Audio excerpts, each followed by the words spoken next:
और वॉलंटियर्स रखने की जरूरत क्या है? सबसे पहले मेरा सवाल ये है कि हमारा ट्रैफिक डिपार्टमेंट हो रहा है क्या? ट्रैफिक डिपार्टमेंट कहाँ है? ये काम ट्रैफिक डिपार्टमेंट को बता रहा हूं कि टोइंग बंद क्यों किया गया। जब आपको ट्रैफिक को कंट्रोल करना है तो टोइंग जरूरी है। स्पेशली आपको बताऊं कि जहां जिस एरिया में मार्केट चल रहा है, जहां पर दुकानें लगी है कपड़ों की, वहां पर कोई भी बाइक कहीं पर भी खड़ी कर देगा, कोई गाड़ी अपनी कहीं पर भी खड़ी कर देगा, तो इसका नुकसान तो आम जनता को भुगतना पड़ेगा। जो खरीदारी करने वाले वो लोग, जो गाड़ियां अपने लेके जा रहे हैं, उनके लिए तो टोइंग इसलिए जरूरी है। टोइंग बंद किसकी परमिशन से किया, किसके बोलने पर किया गया? पहली बात तो ये। और अगर बंद किया गया है तो कम से कम उस जगह की लिमिट के लिए न रखा जाए, कम से कम महदूद कर दिया जाए कि ठीक है, काम किया जाए। टोइंग करना है तो आप मुमरा मार्केट की तरफ करो, टोइंग होना चाहिए। स्टेशन एरिया में टोइंग होना चाहिए। अमृतनगर मार्केट, ये दो तीन जगह पे तो टोइंग को आपको करना ही पड़ेगा। नहीं करेंगे तो पब्लिक कैसे खरीदेगी? बिल्डिंग बना रहे हैं। आरक्षित जमीन कहाँ है? अब आपको बता रहा हूं कि जो डिपो है, जो हमारे मुमरा कौसा के लिए एक सुनहरा मौका था कि कम से कम एक डिपो होता जहां से हमारी जनता कम से कम बस में बैठकर जाती। वो डिपो मेरे वक्त पे, जिस टाइम पे मैं परिवहन का सदस्य था, तो डिपो का रिजर्वेशन था। हम लोग प्रयत्न कर रहे थे कि वो डिपो शुरू कर दिया जाए, लेकिन उस वक्त परिवहन के पास निधि नहीं होने की वजह से वो डिपो नहीं बन सका। अब मैं सब सुन रहा हूं कि वो डिपो भी वहां से गायब कर दिया गया। आरक्षित भूमि का कहीं अता पता नहीं कि वो हावी मित्तल में वो डिपो है भी या नहीं, इसकी कोई गारंटी नहीं है। अभी वो देखना पड़ेगा कि डिपो की जगह पे तो कहीं बिल्डिंग है। एजाज भाई, पहले तो रमजान की पुरखुलूस मुबारकबाद देता हूं आपको अपने चैनल के जरिए और जो हमारे साथी पत्रकार हैं उनके भी चैनल के जरिए। सर, हम आज आपके पास इसलिए आए हैं कि जिस तरह से मुमरा के अंदर बड़े बड़े दावे किए गए ट्रैफिक को लेकर के, कि मुमरा की ट्रैफिक जो है वो रमजान के महीने में बहुत ज्यादा हल कर दी जाएगी। सर, क्या लगता है आपको, जब महानगर पालिका और ट्रैफिक डिपार्टमेंट की जो मीटिंग हुई थी, उस मीटिंग में आप भी रहे होंगे? सबसे पहले मैं आपके तीनों चैनल के सब्सक्राइबरों को रमजान की बहुत बहुत मुबारकबाद पेश करता हूं और आप लोगों को भी मुबारकबाद पेश करता हूं। इसके बाद आपका सवाल है कि ट्रैफिक के ताल्लुक से कोई मीटिंग हुई थी। मेरी जानकारी में ऐसी कोई मीटिंग मेरे नजर में तो नहीं आई है, ना मुझे बुलाया गया है। मुझे क्या, शायद बहुत सारी पार्टियों के लोगों को नहीं बुलाया गया। तो ये किस तरह की मीटिंग हुई थी जिसमें सर्वपक्षीय होना चाहिए? ट्रैफिक समस्या जो है वो तमाम आवाम की और जनता की समस्या है, इसमें तमाम पार्टी के लोगों को शामिल किया जाता है। अक्सर मैंने जितने साल अभी अटेंड किया है, हर साल मीटिंग मैंने अटेंड किया है। पिछली बार भी प्रभाग समिति में एक मीटिंग हुई थी। हमारे सीनियर साहब थे उस टाइम पे, कोलाटकर साहब ने वो मीटिंग ट्रैफिक के ताल्लुक से रखा था। और उसमें उस वक्त के सीनियर ट्रैफिक के थे, मेरे ख्याल से पाटिल साहब थे, दिलीप पाटिल साहब, वो भी मौजूद थे। और प्रभाग समिति के सहायक आयुक्त भी वहां मौजूद थे। तमाम लोग मौजूद थे। ट्रैफिक की समस्या पर चर्चा हुई थी रमजान के पहले। इसी तरीके से मुहर्रम में हम लोग ऐसी मीटिंग करते, तमाम डिपार्टमेंट के लोग मिलकर। पहली बार ऐसा हुआ इस साल कि किसी भी तरीके की कोई इत्तला नहीं दी गई, किसी भी पार्टी का कोई नुमाइंदा वहां मौजूद नहीं था, कोई सोशल फील्ड के लोग नहीं थे। एक तरफा एक मीटिंग हुई और डिसाइड हुआ, मुझे अंदाजा नहीं। सर, अक्सर तो यही देखा गया है कि अगर कोई भी ऐसा कोई प्रोग्राम जब मुमरा में अदर लोग करना चाहते हैं तो उससे पहले ही हैक कर लिया जाता है। तो सोशल मीडिया की तरह जो है प्रोग्राम भी हैक होने लगे हैं। हैक होने से कुछ फर्क नहीं पड़ता, समस्या का हल होना चाहिए। चाहे जो हो, जो कर रहा है वो करे, लेकिन मुमरा की जनता का उसका फायदा होना चाहिए। सर, रमजान का महीना है और बहुत से लोग जो है मगरिब से पहले अपने घर पे पहुंचने की कोशिश करते हैं, अजान से पहले पहुंचने की कोशिश करते हैं, और जो शाम की ट्रेन पकड़ करके आते हैं वो सोचते हैं कि हम जल्दी से जल्दी, कोई कौसा में रहता है, कोई कहीं रहता है, तो वो पहुंचने की कोशिश करता है। लेकिन जो गुलाब पार्क से लेकर के और शिमला पार्क तक की जो परमानेंट ट्रैफिक है, तो उस पर किसी तरह का कोई रोक टोक नहीं है। अव्वल तो मैं आपको बता दूं कि अभी 11 रमजान हुई है। ये हाल है ट्रैफिक का। आप कितने देर में यहाँ पहुंचे मेरी ऑफिस पर? आधे घंटे में। कहाँ से आप निकले थे?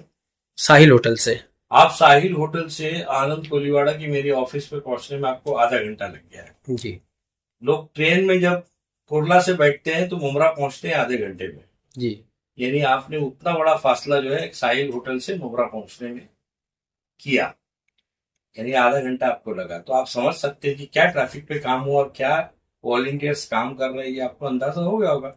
ये 11 रमजान में ये हाल है ट्रैफिक का, तो अभी असली खरीदार तो बाहर निकला ही नहीं है। 15 रमजान के बाद लोग बाहर निकलते हैं खरीदारी करने के लिए मुमरा कौसा में, और मुमरा कौसा के ही लोग नहीं होते इसके अंदर। मुमरा का मार्केट आज की तारीख में बंबई के मार्केट के इक्वल मार्केट है ये। यहाँ पर लोग थाना से आते हैं, दीवा से आते हैं, डोंबिवली से आते हैं, यहाँ तक के बदलापुर से आते हैं, मुलुंड भाडुप से आते हैं, घाटकोपर तक लोग यहाँ पर आते हैं। कभी कभी तो ऐसा मैंने अजूबा देखा है कि मुंबई के लोग भी मुमरा आते हैं खरीदारी करने के लिए। सर हमने ये भी सुना है कि आप लोगों के भी कुछ वॉलंटियर्स लगे हुए हैं इस काम पर, लेकिन ऐसा सुनने में आया है कि हमारे को इस ताल्लुक से कोई जानकारी दी ही नहीं गई है। हमारे कोई वॉलंटियर्स अभी तक तो मेरे नहीं है, कम से कम वॉलंटियर्स इस मामले में। और वॉलंटियर्स रखने की जरूरत क्या है, सबसे बड़े मेरा सवाल ये है कि हमारा ट्रैफिक डिपार्टमेंट हो रहा है क्या? ट्रैफिक डिपार्टमेंट कहाँ है? ये काम ट्रैफिक डिपार्टमेंट का है। आपको याद होगा, आप इतने सालों से पत्रकारिता कर रहे हैं, आप तमाम चैनल वाले, मुझे एक बात बताइए कि सारे इंतजाम कौन करता था? ट्रैफिक डिपार्टमेंट करती थी इससे पहले जी। और उसके साथ साथ बेचारे जब सिटी पुलिस की जिम्मेदारी नहीं थी। आप पिछले साल देखा होगा कोलाटकर साहब ने खुद उसका लीड लिया था, इससे पहले तायडे साहब ने लिया था, अशोक कडलक साहब ने भी लिया था, अशोक कडलक साहब ने लिया था, पासलकर साहब ने लिया था। सीनियर पीआई मुमरा के खुद इसकी लीड लेते हैं, उसकी जिम्मेदारी लेते हैं। और ट्रैफिक, जबकि ये जिम्मेदारी मुमरा ट्रैफिक पुलिस की है, तो ट्रैफिक पुलिस के डिपार्टमेंट का काम है ये पब्लिक को करने की क्या जरूरत है? हमारे वॉलंटियर्स रोजा रखेंगे क्या लोगों को ट्रैफिक हैंडल करेंगे? सर कहीं आपको ऐसा नहीं लगता है कि जब तक मुमरा के अंदर टोविंग वैन चल रही थी तो ट्रैफिक के ऊपर बहुत ज्यादा नियंत्रण था, लेकिन जब से टोविंग वैन को बंद कर दिया गया तब से कुछ ज्यादा ही जो है होने लगे। और अभी बीच में ही बता दूं आपको कि जैमर का काम शुरू किया गया, जो लोग बीच रोड पे गाड़ियां लगा करके गायब हो जा रहे हैं, और जो ट्रैफिक डिपार्टमेंट के लोग उनके जो वार्डन है वो निकलते हैं, और अगर जैमर लगाते हैं तो उसमें कुछ लोग हैं जो उन जैमर लगाने वाले जो वार्डन है उनसे मारामारी करते हैं, मारपीट करते हैं।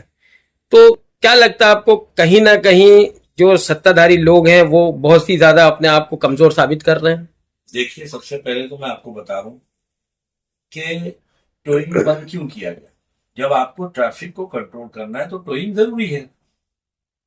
स्पेशली आपको बताऊं कि जहां जिस एरिया में मार्केट चल रहा है, जहां पर दुकानें लगी है कपड़ों की, वहां पर कोई भी बाइक कहीं पर भी खड़ी कर देगा, कोई गाड़ी अपनी कहीं पर भी खड़ी कर देगा, तो इसका नुकसान तो आम जनता को भुगतना पड़ेगा। जो खरीदारी करने वाले वो लोग जो गाड़ियां अपने लेके जा रहे हैं उनके लिए तो टोइंग इसलिए जरूरी है। टोइंग बंद किसकी परमिशन से किया, किसके बोलने पर किया गया, पहली बात तो ये। और अगर बंद किया गया है तो कम से कम उस जगह की लिमिट के लिए न रखा जाए, कम से कम महदूद कर दिया जाए कि ठीक है, काम किया जाए। टोइंग करना है तो आप मुमरा मार्केट की तरफ करो, टोइंग होना चाहिए। स्टेशन एरिया में टोइंग होना चाहिए। अमृतनगर मार्केट, ये 2-3 जगह पे तो टोइंग को आपको करना ही पड़ेगा। नहीं करेंगे तो पब्लिक कैसे खरीदारी करेगी?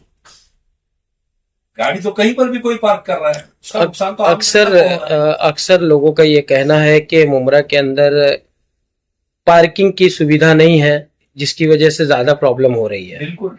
तो ये पार्किंग कौन अवेलेबल करा के देगा? पार्किंग की जिम्मेदारी कारपोरेशन की है। स्पेशली कारपोरेशन को एक जगह आरक्षित करके पार्किंग की सुविधा करनी पड़ेगी। मुमरा में आज तक कारपोरेशन ने वैसे भी कोई कुछ किया नहीं है। सारे आरक्षित जमीनों में इलीगल बिल्डिंग बना रहे हैं। आरक्षित जमीन कहाँ है? अब आपको बता रहा हूं कि जो डिपो है, जो हमारे मुमरा कौसा के लिए एक सुनहरा मौका था कि कम से कम एक डिपो होता जहां से हमारी जनता कम से कम बस में बैठकर जाती। वो डिपो मेरे वक्त पे, जिस टाइम पे मैं परिवहन का सदस्य था, तो डिपो का रिजर्वेशन था। हम लोग प्रयत्न कर रहे थे कि वो डिपो शुरू कर दिया जाए, लेकिन उस वक्त परिवहन के पास निधि नहीं होने की वजह से वो डिपो नहीं बन सका। अब मैं सब सुन रहा हूं कि वो डिपो भी वहां से गायब कर दिया गया। आरक्षित भूमि का कहीं अता पता नहीं कि वो हावी मित्तल में वो डिपो है भी या नहीं, इसकी कोई गारंटी नहीं है। अभी वो देखना पड़ेगा कि डिपो की जगह पे तो कहीं बिल्डिंग विल्डिंग नहीं बन रही। से पिछले इलेक्शन, ये जो अभी इलेक्शन गया है, इस इलेक्शन में हमने एक न्यूज कवर किया था हज हाउस की जगह पे खड़े होकर के, कि जहां पर हज हाउस अलॉट किया जा रहा था। जो यहाँ के साबिक एमएलए हैं, एमएलए जितेंद्र अवाड़ द्वारा ये कहा गया था कि इस जगह पर हज हाउस आएगा मित्तल में, और यहीं से जो है लोगों को हज के लिए जो है वो किया जाएगा। लेकिन आज मैं ये देख रहा हूँ कि उसी हज हाउस की जगह पर पहले एक मेला लगाया गया, और उसके बाद फिर उसको एक ब्लू पत्रे से बाउंड्री डाल करके वहां पर एक बड़ी बिल्डिंग का एडवर्टाइज डाल दिया गया। देखिए, आरक्षित भूमि का वो इतिहास देखना पड़ेगा। जहां तक शासन के तौर पर तो अब तक कोई ऐसा डिक्लेरेशन नहीं है कि हज हाउस मुमरा में बनने वाला है। ये मैं अक्सर पत्रकारों से ही सुनता हूं। ऑफिशियली कोई महाराष्ट्र सरकार ने ऐसा कोई डिक्लेरेशन किया नहीं है कि यहाँ हज हाउस बनने वाला है। अब रही बात आरक्षित भूमि की, तो आपको उसके पीछे पड़ना होगा, तब आपको मालूम पड़ेगा अयाज भाई, आरक्षण था या नहीं। अयाज भाई, आप खुद एक आरटीआई एक्टिविस्ट भी है, और आपको बाखूबी पता है एक आरटीआई के जरिए, ये मुझे भी पता है कि आपको जितनी मालूमात है, शायद आपके अलावा अगर कोई दूसरा व्यक्ति है तो हनीफ कामदार साहब है। तो सर, आपको खुद मालूम है कि हज हाउस कहाँ आने वाला था, फिर भी आप इस तरह की बातें क्यों कर रहे हैं? देखिए, हज हाउस में कहने के लिए मैं आज कह दूंगा कि ये जगह खाली है, यहाँ हज हाउस बनाऊंगा। मैं भी अगर आमदार होता तो मैं भी कह देता हूँ। जुमला कहना आसान है, उसको इम्प्लीमेंट में लाना बड़ा मुश्किल है। आपने वो अमित शाह का डायलॉग तो सुना हो, वो कहा कि जुमलेबाजी होती रहती 15 लाख के बारे में। जो मोदी जी 15 लाख कह रहे थे उसके बारे में अमित शाह जी ने क्या कहा, ये जुमला था। ऐसे जुमला राजनीति में इस्तेमाल होते रहती है। सर, देखा जाए तो ये तो रही जो टोविंग और ट्रैफिक की समस्या, लेकिन आप भी जो है यहाँ के नेता रह चुके हैं और नेता हैं, और सीनियर फाउंडर लीडर भी हैं सर। तो आपकी टीम और अजीत पवार दादा के जो लोग हैं, वो लोग यहाँ की ट्रैफिक कम करने के लिए किस तरह का प्रयत्न करेंगे? देखिए, हम लोग 2-3 दिन और देखेंगे क्या समस्या कहां तक पहुंच रही है, क्योंकि इसमें हम लोग एक ताकतवर पार्टी के तौर पर इस इलेक्शन में उभरे हैं। हमारा भी फर्ज है ट्रैफिक के ताल्लुक से। हम प्रशासन से बात करेंगे कि क्या ये प्रशासन की जिम्मेदारी है या नहीं, एक चीज। दूसरी बात यह है कि वॉलंटियर्स एक पार्टी के नहीं हो सकते, तमाम पार्टियों के होने चाहिए। तो इस तरह की चर्चा क्यों नहीं हुई? चर्चा होनी चाहिए। और अगर चर्चा नहीं हुई है, कुछ लोग अगर वो वॉलंटियर्स बनकर, एक हॉकर्स माफिया भी चल रहा है मुमरा कौसा में, आपको तो पता होगा जी, कि कुछ लोग रमजान के 1 महीने के लिए कुछ लोगों को मुमरा में बुलाया जाता है धंधा लगाने के लिए, उनसे पैसे दिए जाते हैं। ऐसी भी रैकेट मुमरा कौसा में चलता है, और आज से नहीं चल रहा है, काफी टाइम से चल रहा है। तो ऐसा ना हो कि ये वॉलंटियर्स उनकी मदद करने के लिए फील्ड में लाए गए। इस तरह की चीजें नहीं होनी चाहिए। हमको जनता की समस्याओं को देखना है, जनता को तकलीफ ना हो ऐसा रास्ता निकालना है। वॉलंटियर्स की जिम्मेदारी नहीं है इसके अंदर, इसमें है पुलिस प्रशासन की जिम्मेदारी, ट्रैफिक पुलिस की जिम्मेदारी है कि ट्रैफिक को किस तरीके से कंट्रोल करे, कितनी हॉकर्स की लाइन होनी चाहिए, कितनी नहीं होनी चाहिए, पुलिस डिपार्टमेंट तय करेगी। हम और आप तय करने वाले हैं कौन?